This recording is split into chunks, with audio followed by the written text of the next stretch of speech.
আসসালামু আলাইকুম। Welcome to my BCS voice. আজকে হচ্ছে আমার প্রাইমারি সহকারী শিক্ষক নিয়োগ পরীক্ষার প্রস্তুতির ৬ষ্ঠ দিন। তো আজকের ভিডিওটা আমি শুরু করতেছি সন্ধ্যা থেকে, কারণ আমি আজকে সারাদিন বিজ্ঞান পড়ছি। তো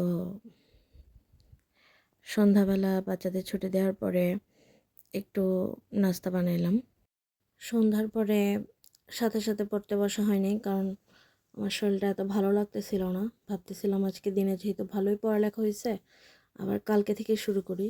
কিন্তু মনে হলো না, আমার কাছে দিন বেশি বাকি নেই, দিনগুলো নষ্ট করা ঠিক হবে না।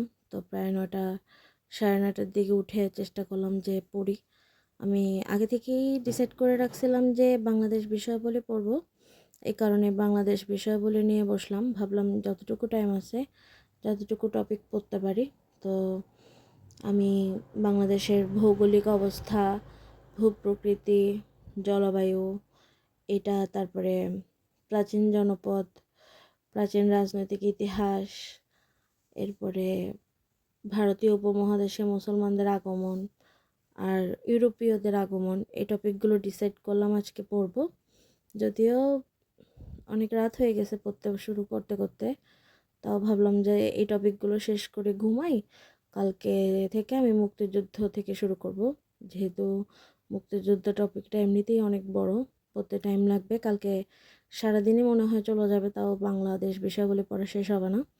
তো আমি প্রথমেই বাংলাদেশের ভূপ্রকৃতি, জলবায়ু, ভৌগোলিক অবস্থান, এগুলো প্রাইমারির প্রধান শিক্ষক এর যে গাইডটা গাজী মিজানুর রহমানের, ওইটা থেকে পড়লাম।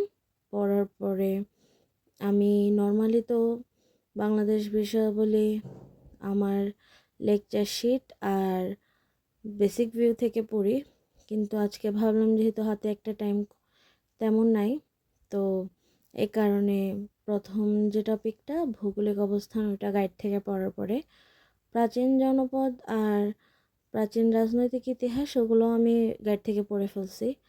এরপরে বাংলাদেশ অ্যাফেয়ারের আমার হ্যান্ড নোট করা ছিল, আমি আমার হ্যান্ড নোটটা বের করে নিছি।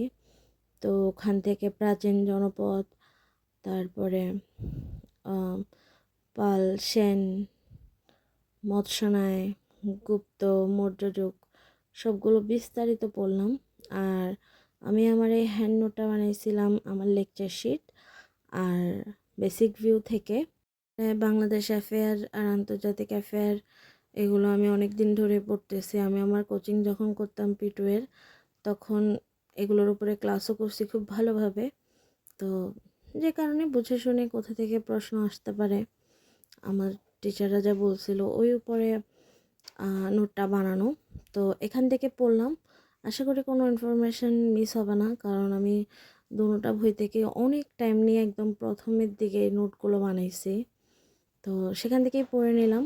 আর পরে আমার যে প্রশ্ন ব্যাংক আছে ওইখান থেকে আর বেসিক ভিউ থেকে আমি কোশ্চেনগুলো পড়ে নিব, MCQগুলো, কারণ BCS প্রিভিয়াস কোশ্চেনগুলো তো পরে পড়বো একসাথে সবগুলো।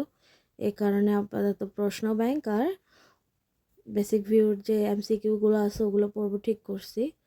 তো যেহেতু আমি রাতে টানা পড়তেছিলাম, তো এতক্ষণ টানা পড়া যায় না, তারপরও চেষ্টা করতেছিলাম যে যেটুকু টার্গেট সেট করছে সব শেষ করেই ঘুমানোর, কিন্তু সব শেষ হয়নি। ভারতীয় উপমহাদেশে মুসলমানদের আগমন এই পর্যন্তই পড়তে পারছি। তো এখানে অনেক কিছু ছিল, যেমন প্রত্যেকটা জনপদের ইনফরমেশন ছিল, পাল, সেন, এখানে কতগুলো রাজা, সবার কাজ বা ওনারা কী কী করে গেছে, মোগল, সুলতানি আমল, সবার নাম, সব কিছু পড়ছি। আমি একদম আঙুল দিয়ে ধরে ধরে ভালো করেই পড়ছি, কোনো ধরনের গাফিলতি করিনি। কিন্তু যেহেতু এগুলোতে অনেক বেশি পড়া, আমি জানি না আমার কতটুকু মনে থাকবে। পড়ছি তো ভালো করে, কিন্তু এর মধ্যে এমন অনেক কিছুই আছে যেটা আমি ভুলে যাব।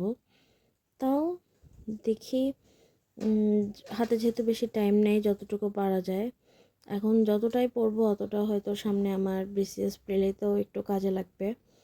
তো এই তো আজকে এ পর্যন্তই, আর বাদ বাকি টপিকগুলো আগামীকালকে পড়বো ইনশাল্লাহ।